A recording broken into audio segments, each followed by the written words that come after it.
All right, so today's the day. I'll go ahead and start working on suspension on the truck. It is a rainy weekend. It's supposed to rain all weekend, so nothing better really to do. So we'll get working on the truck here. I'm gonna give you a little before look at it. So this is the stance before. You can tell it's very cloudy out here today, so we're supposed to get rain the whole weekend, so might as well just work on the truck. And then I already have an appointment scheduled for Monday to get the alignment done, so we're gonna work on this thing. I'm gonna pull in the garage and I'll kind of give you a look at the tires, but here's a sneak peek. Just went and got the wheels and tires mounted and balanced. So let's pull this thing into the garage and get working on it. All right, here's a look at the wheels and tires. So I went with Icons, like I showed you in the other video. These are the Icon Anzas, and they are in a 17 by 8.5. And the Falken, and the tires I'm running are the Falken Wild Peak AT4Ws. I've never run these yet, so we'll go ahead and try them out and see how they are. They're not a crazy, like aggressive mud tire or anything like that, but it is an aggressive all-terrain. Sidewall is pretty nice and aggressive. Should look good on the truck. And they are a 35 by 1150. So I'm hoping that size will be a little bit easier to fit in there and maybe kind of help my gas mileage a little bit since I'm not a 1250 wide. And then the wheels themselves are a +6 offset. So we'll see what we got to do for like trimming and that kind of stuff. Hopefully not too much, but we're gonna get started on the lift now so we can get these things mounted up. All right, guys, so I didn't really film any of the process. I was just getting at it, trying to get it done. I did the passenger side first, so it of course took me the longest. It took me maybe 2 hours to get the passenger side done, just figuring out the little tricks and all that stuff. So driver's side I was able to do in about an hour, so it's not too bad. It's not hard, it's just tedious. You're just basically taking almost everything apart. So again, I did replace the upper control arms. So these are the rough country upper control arms. Like I was saying, the reservoir mounts up top here. Makes getting to the knob for adjustments easy. Yeah, I mean, other than that, I mean, it's easy to actually do. I went the way of removing the nut off the axle, and it lets the knuckle drop far enough away to where I could pull the old shock out. The new shocks, you can't really see, but they don't have studs going up. The bolts come down. So that was kind of a pain in the butt to get around the bracket, but it's probably easier that way than having studs going up and trying to get the studs aligned and doing everything all at once. And then the bottom just has 2 bolts coming through. This one I did it coming through the bottom up.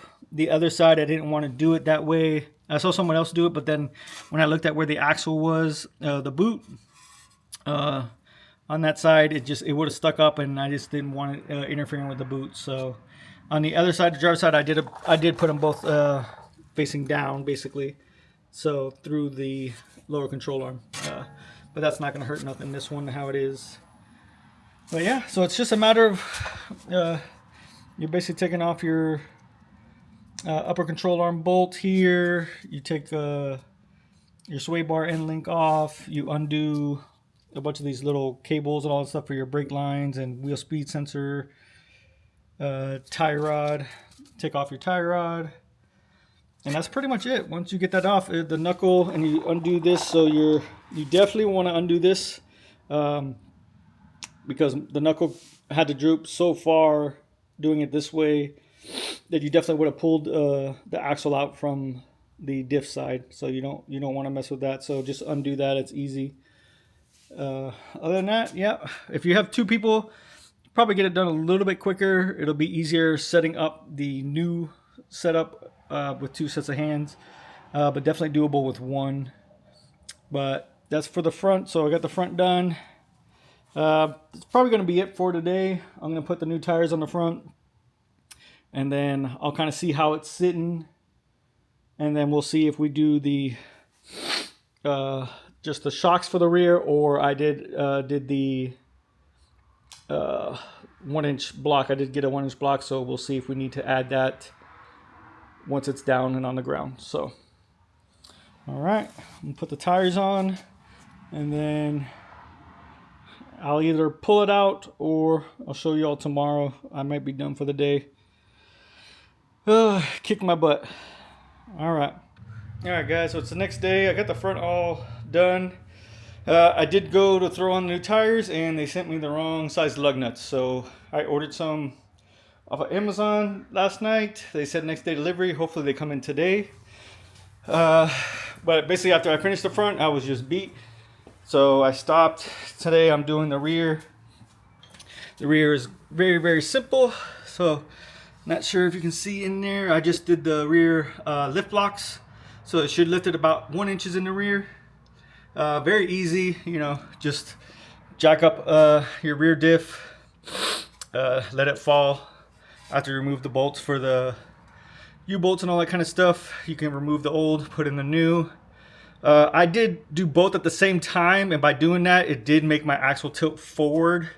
So I kind of had to jack it up again a little bit and put a jack stand underneath the diff so it wouldn't roll forward, so I can line up the blocks. If you have 2 jacks, you can kind of just let it drop and then jack the front to get the correct angle, or you can kind of just do like what I did. You probably can do it one at a time too, but I feel like at the angle, if you're doing it one at a time, it might be kind of hard to put them back in straight, but easy job. So it took me probably about 45 minutes, got those in, and now the last step is throwing in the new rear shock. So I'm gonna go ahead and do that now. All right, so it took me like 2 minutes, put in the new shock. Still gotta do the other side, but I was gonna show you real quick before I finish this one, because I gotta tighten it all down. But what's real nice is Rough Country has these things stringed up, but it's not going through the eyelet. So it makes it, putting it in the mounts really easy, especially if you don't have your axle diff jacked up or not. It makes it real easy to line up, so you can get it in there. But I'm gonna go ahead and cut it so I can tighten the bottom all the way down now. But that is a nice feature, because most of them come strapped, but the strap usually goes through the eyelet, so you got to kind of cut the strap to mount it. But then when you're doing that, shock usually fully extends. So that's what the rear looks like. All right, guys, so I got the truck all finished up. It ended up taking me 2 days. Only because Icon with the wheels, they sent me out the wrong size lugs, so I wasn't able to mount the lugs. So luckily I ordered some lug nuts off Amazon, and they came the next day. And so once I found that out, I did the front end on the first day, and then I was gonna go mount up the wheels and stuff like that. And when I found out that the lugs wouldn't fit, I didn't even bother starting on the rear until I knew the lugs would come the next day. So then the next day, basically, I ended up doing the rear block and stuff like that in the rear shocks. So all in all, you can get it done in a day for sure. It wasn't that bad, just time consuming, not hard, but let me kind of show you what it looks like. All right, here she is. The stance is perfect in my opinion. So 3 inches in the front, 1 inch in the rear. It has it sitting pretty level. It does have a slight rake to the front, which I wanted. So that's what I was really looking for. Tires fit nice. They are 35 by 1150s again on a 17-inch wheel. They are the Icon Anza wheels, and it looks amazing. I like the design. I always hate black wheels because they just disappear, like in photos and stuff like that. So whenever I'm trying to do like photography and take pictures of the truck and all that kind of stuff, definitely disappears. You got to up the shadows to kind of bring the wheels back out. But I'll give you a quick glimpse inside what the actual suspension looks like here. So that's the Rough Country Vertex shocks and their upper control arms with the reservoir mounted up front here. Again, everything was pretty good. See if you can see in here. So far no rubbing, but it is very close to the front crash bar, so I will be removing that just because when I go off-road, I know it might come in contact there. The rear crash bar doesn't look like it's comes really close to it at all, really. So I'll just leave that one for now. And the only trimming I kind of did was right here in the front balance, and just trim the edge away, because that was the only thing that was coming kind of really close to the tire. When I trim out the front crash bars, I think I may also space out the front bumper just for now until I get a new bumper for here, just so I don't have any contact. Which daily driving, it's not going to contact it, but when I go off-road it may. So we'll space that out. And then let me show you here in the rear. Super easy. Again, we got the shocks mounted up. I got them all set on setting 1 just to see kind of how soft it is. So far, they actually seem a little bit firm. Not harsh, but just firm, even on 1. So, and it's mostly in the front, and I'm thinking it's just because the springs are brand new. It does need to settle a little bit, break in the springs. So we'll see if it kind of softens up there.